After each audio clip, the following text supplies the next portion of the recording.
नमस्कार दोस्तों, मैं हूं ममता तिवारी और आप सभी का स्वागत करती हूं मेरे चैनल ममताज वे में। कैसे हैं आप सब? तो ये बताने के लिए कमेंट बॉक्स में हर हर महादेव हमेशा की तरह जरूर लिखिए। तो चलिए दोस्तों, आज हम इस वीडियो में जानेंगे। आप लोगों ने कहा था दीदी पशुपति व्रत के बारे में संपूर्ण जानकारी हमें दीजिएगा, और ये व्रत हमें कैसे करनी है, किस महीने से उठानी है, किस पक्ष से उठानी है, कितने व्रत रखने हैं, उद्यापन विधि क्या है, मासिक धर्म में ये व्रत क्या काउंट किया जाएगा नहीं किया जाएगा, मतलब कई ऐसी महत्वपूर्ण बातें आज हम इस वीडियो में जानेंगे। तो आप लोग बने रहिए मेरे साथ मेरे चैनल पर। अगर आपको मेरा वीडियो पसंद आता है तो प्लीज आप मेरे चैनल को सब्सक्राइब कर दीजिएगा, बेल आइकन को प्रेस कर दीजिएगा, जिससे कि मेरे वीडियो के नए नोटिफिकेशन आप सभी के पास सबसे पहले पहुंचे। तो चलिए शुरू करते हैं और सभी महत्वपूर्ण बातें जान लेते हैं। तो सबसे पहले बता दूं कि किसी भी प्रकार के संकटों से आप घिरे हैं, परेशान हैं, कहीं कोई मतलब समाधान नहीं दिख रहा है, कोई रास्ता नहीं दिख रहा है, तो ये व्रत आपको जरूर करनी चाहिए। वो किसी भी कार्य में, अगर मान लीजिए शादी विवाह नहीं हो रहा है, या मान लीजिए कि आपका अगर एग्जाम देने गए हैं रिजल्ट सही नहीं आ रहा है, या मतलब नौकरी नहीं लग रहा है, हर कार्य आप कर चुके हैं फिर भी आपकी कामना सिद्ध नहीं हो रही है, मनोकामना, तो इसी प्रकार के आपके हर समस्याओं को मुक्ति दिलाता है ये व्रत। और ये व्रत ठीक हम जैसे प्रदोष करते हैं ना, शिव जी का व्रत, इसमें महादेव की हम पूजा करते हैं, भगवान शिव की पूजा करते हैं, जैसे हम प्रदोष व्रत रखते हैं, त्रयोदशी रखते हैं, सोमवार का व्रत रखते हैं, ठीक उसी प्रकार से पशुपति व्रत भी रखा जाता है, और ये सोमवार को ये व्रत किया जाता है। ठीक है, अब रह गई बात कि ये व्रत हमें कब उठानी चाहिए। तो देखिए, ये व्रत किस महीने से शुरू करना है ये आपको सोचना ही नहीं है। आप जब चाहें अपनी मनोकामना को मन में रखकर एकदम भगवान के लिए समर्पित हो जानी है कि भगवान अब आपके सिवा हमारा दुनिया में कोई नहीं है, आप ही इस समस्या से हमें निदान दिला सकते हैं, आप ही इस समस्या से हमें निकाल सकते हैं। मैं बस आपके शरण में आ गई हूँ, अब आप ही हमें निवारण बताइए कि मैं क्या करूँ। ये व्रत आप किसी भी महीने के सोमवार से शुरू कर सकते हैं। अब रह गई पक्ष की बात कि शुक्ल पक्ष से उठाएं या कृष्ण पक्ष से। तो देखिए, नियम है कि कोई भी नया व्रत हमें शुक्ल पक्ष से उठानी चाहिए, लेकिन शिव जी का व्रत ऐसा कुछ नहीं है। आप कृष्ण पक्ष से भी उठा सकते हैं, आप शुक्ल पक्ष से भी उठा सकते हैं, कोई दिक्कत नहीं है। ये भी क्लियर हो गया। अब चलिए आगे जान लेते हैं ये व्रत हमें कितनी की संख्या में करनी है। तो देखिए, आपको बहुत अधिक व्रत करने की जरूरत नहीं है, ऐसे आपकी श्रद्धा है, लेकिन केवल आपको पशुपति व्रत जो है 5 ही करनी है, बहुत अधिक नहीं करनी है, केवल 5 करनी है, और 5वें में ही हमें उद्यापन कर देनी है। ठीक है, और ये व्रत बहुत अधिक प्रभावशाली है, आप जरूर एक बार करके देखिए। भगवान चाहेंगे तो आपकी मनोकामना शीघ्र पूर्ण होगी। ये शीघ्र पूर्ण करने वाला ये व्रत माना जाता है। किसी भी मनोकामना को अगर आप चाहते हैं शीघ्र ही पूर्ण हो जाए तो इस व्रत को आप जरूर करके देखिए। तो चलिए अब आगे जान लेते हैं, इसके नियम और पूजा विधि जान लेते हैं। तो नियम में क्या करना है, सुबह उठकर हमें सबसे पहले स्नान आदि से निवृत्त होकर और हमें सूर्य देव को जल देनी है, और साफ और स्वच्छ वस्त्र पहन लीजिएगा। जो पुरुष है वो सफेद वस्त्र धारण करेंगे, और जो महिलाएं हैं केवल आपको ध्यान रखनी है कि काला आप वस्त्र ना पहने, कोई भी कलरफुल रंग बिरंगा ड्रेस आप लोग पहन सकते हैं, वस्त्र आप धारण कर सकते हैं। ठीक है, और मन में अगर किसी भी परेशानी को लेकर आप बहुत अधिक चिंतित है, परेशान है, तो मन में उस परेशानी को कहकर भगवान के सामने आपको संकल्प लेनी है। ठीक है, संकल्प लेकर कि भगवान हम ये व्रत करने जा रहे हैं, हमें इस परेशानी से छुटकारा दिलाइए। और उठकर आपको पूजा पाठ कर लेनी है, मतलब सूर्य देव की केवल पूजा आराधना कर लेनी है। और उसके बाद जो है आप अपने मंदिर में पूजा करें या ना करें, मंदिर के आप लोग पूछते हैं बार बार, मंदिर के बर्तन धोकर ही आपको बाहर मंदिर में जानी चाहिए। इस व्रत में यही नियम है कि अपने घर के मंदिर में तो पूजा पाठ करना ही है, अगर आपके घर के आसपास कोई मंदिर है तो आपको जरूर जानी चाहिए, क्योंकि इसमें शिवलिंग की पूजा किया जाता है। तो आप पशुपति व्रत में शिवलिंग की ही पूजा का विशेष महत्व माना गया है। घर में तो हम करेंगे ही, फोटो प्रतिमा जो ही रखें वो तो कीजिए, लेकिन इस व्रत में मंदिर जाने का एक अलग ही महत्व है। तो आप चाहें तो मंदिर आप जरूर जाइए अगर आपके घर के आसपास है तो, और मंदिर से पूजा पाठ करके आकर फिर आपको अपने मुख में कुछ भी डालनी है।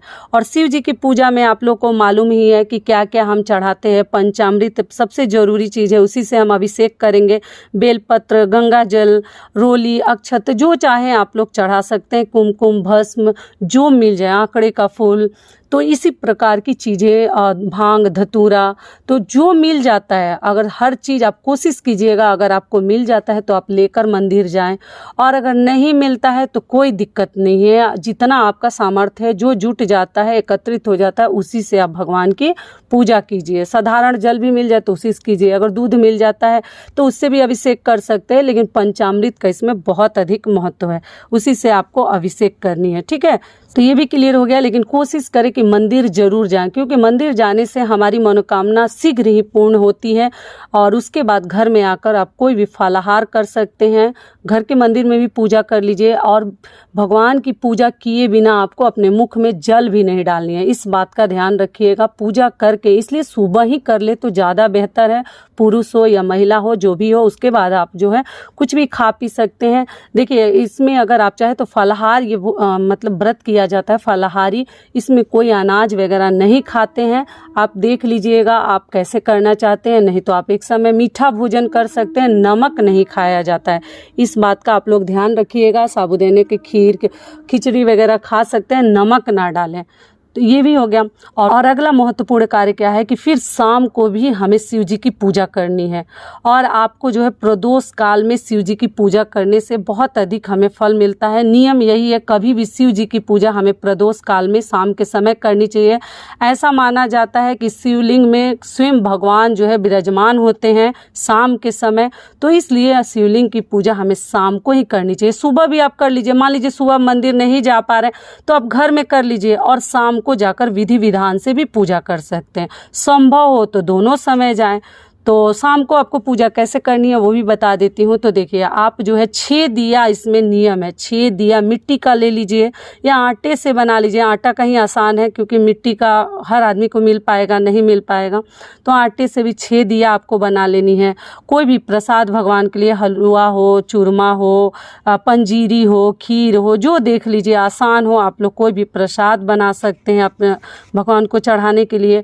और शाम की पूजा हमें 5 दिए जलाना है। जब हम मंदिर जाएंगे, सुबह आप करें या ना करें, शाम के समय जब मंदिर जाते हैं तो 5 दिया आपको मंदिर में जला कर आनी है। उसमें घी भी डाल सकते हैं, अगर घी नहीं है तो आप तिल का तेल भी डालकर जला सकते हैं।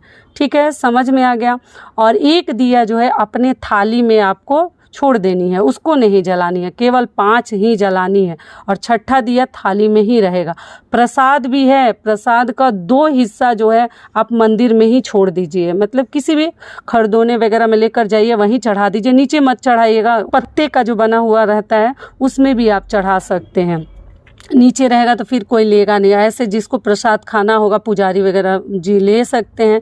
तो आप लोग इस प्रकार से 2 हिस्सा प्रसाद वहाँ चढ़ा दीजिएगा, और 1 हिस्सा प्रसाद जो है अपने साथ, अपने थाली में दिया के साथ लेकर आ जाइएगा।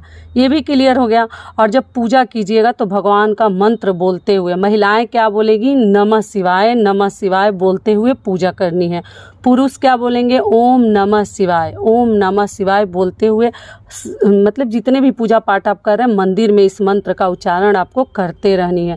अगर ये नहीं कर पा रहे हैं तो आप जो है महामृत्युंजय मंत्र अगर आपको आता है, ओम त्र्यंबकम यजामहे सुगंधिम पुष्टिवर्धनम उर्वारुकमिव बंधनान मृत्युमोक्षमामृतात्, अगर ये आता है तो इस मंत्र का भी उच्चारण कर सकते हैं। बहुत अधिक शक्तिशाली मंत्र इसको माना जाता है। तो इस प्रकार से आप पूजा हो गई आपकी, विधि विधान से कर लिए मंत्र के साथ। और पूजा के बाद जब आप घर वापस आते हैं तो अपने मुख्य द्वार पर जो 1 दिया आप बचा कर लेकर आए हैं, अपने मुख्य द्वार पर जब आप अपने घर में इंटर करते हैं, घुसते हैं, तो आपके दाहिने हाथ के तरफ वो दिया आप लोग जलाकर रख दीजिएगा। जब घुसते हैं तब दाहिने हाथ की तरफ, निकलते समय नहीं।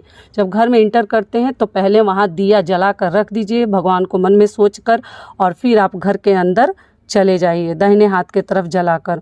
और उस दिन हमें नमक वगैरह नहीं खानी है। रात को भी आप चाहे तो शुद्ध सात्विक भोजन कर सकते हैं, या केवल प्रसाद खाकर भी रह सकते हैं मीठा। ठीक है, कोशिश करें कि नमक ना खाएं। ये भी क्लियर हो गया। तो हमें 5 व्रत रखनी है, और 5वें दिन ही हम उद्यापन करेंगे। तो चलिए उद्यापन की भी विधि संपूर्ण जान लेते हैं कि हमें उद्यापन कैसे करनी है।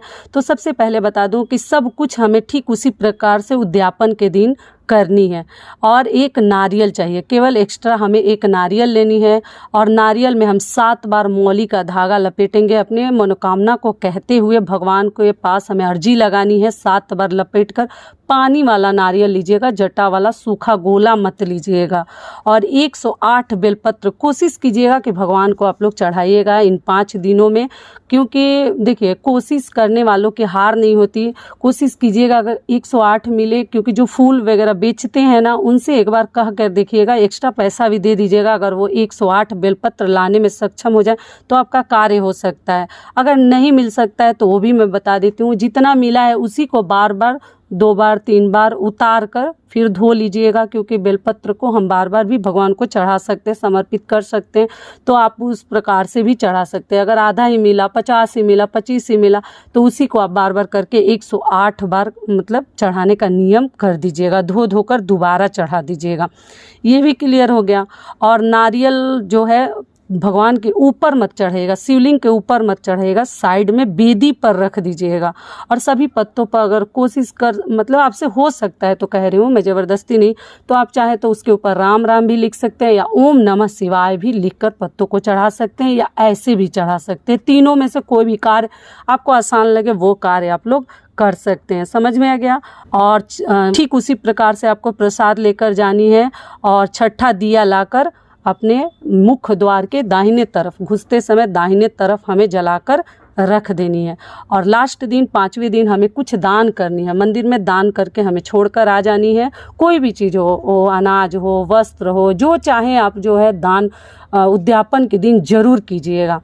ये भी क्लियर हो गया। तो उद्यापन विधि भी बता दी। केवल एक्स्ट्रा में एक नारियल आपको लेनी है, 7 बार मौली धागा लपेटकर अपने जो आपका मनोकामना है उसको जरूर भगवान के सामने कहकर और नारियल छोड़कर आ जानी है। ठीक है, सभी मनोकामना भगवान चाहेंगे तो शीघ्र आपकी पूर्ण होगी। अब चलिए आगे जान लेते हैं कि मासिक धर्म में ये व्रत हमें कैसे करनी चाहिए। तो आपको बता दूं कि देखिए मासिक धर्म में आपको व्रत रखनी है, क्योंकि महिलाओं, पुरुष तो कर लेंगे 5, लेकिन महिलाओं के साथ आपको मालूम ही है ये तो नेचुरल है, प्राकृतिक देन है, ये तो होगा ही। तो हमारा व्रत जो है खंडित माना जाएगा। व्रत मत छोड़िएगा, व्रत आपको पक्का रखनी है। ऐसा नहीं है कि हम व्रत छोड़ दें, मासिक धर्म है तो आप पीरियड्स में भी व्रत रखिएगा। केवल आपको पूजा नहीं करनी है। अगर काउंट कब किया जाएगा, उस व्रत को कब माना जाएगा, जब आपके घर में कोई भी अगर पूजा कर देता है, मान लीजिए आपके घर में जो ही बड़े हैं या आपके रिश्तेदार हैं, अगर सास माँ ननद भाभी भौजाई जो ही अगर आपके बदले वो पूजा कर देती हैं तो वो व्रत आपका मान्य होगा। समझ में आ गया। आप व्रत केवल रखिएगा, वो पूजा कर देंगे। तो मान लीजिए कोई पूजा करने वाला ही नहीं है, कोई नहीं है जाने वाला मंदिर या घर में करने वाला, तब वो व्रत आपका नहीं माना जाएगा। लेकिन व्रत आपको रखनी है, खंडित हो जाएगा व्रत अगर बीच में छोड़िएगा तो आप क्या कीजिएगा कि तब आपको 6 सोमवार का व्रत, पशुपति नाथ का व्रत आपको 6 रखना पड़ेगा। 6ठे दिन आप उद्यापन कीजिएगा अगर बीच में ऐसा हो जाता है तो। समझ में आ गया सारी बातें। पशुपति व्रत की पूजा विधि भी मैं बता दी, हर नियम बता दी, ऐसे आपको करनी है। और इस व्रत को करने से ऐसा माना जाता है कि सभी प्रकार की मनोकामनाएं हमारी जल्द पूर्ण होती है। तो आशा करती हूँ, उम्मीद करती हूँ कि इस वीडियो से आप लोगों को बहुत अधिक लाभ मिलेगा। फिर मिलती हूँ एक नए वीडियो में, तब तक के लिए नमस्कार।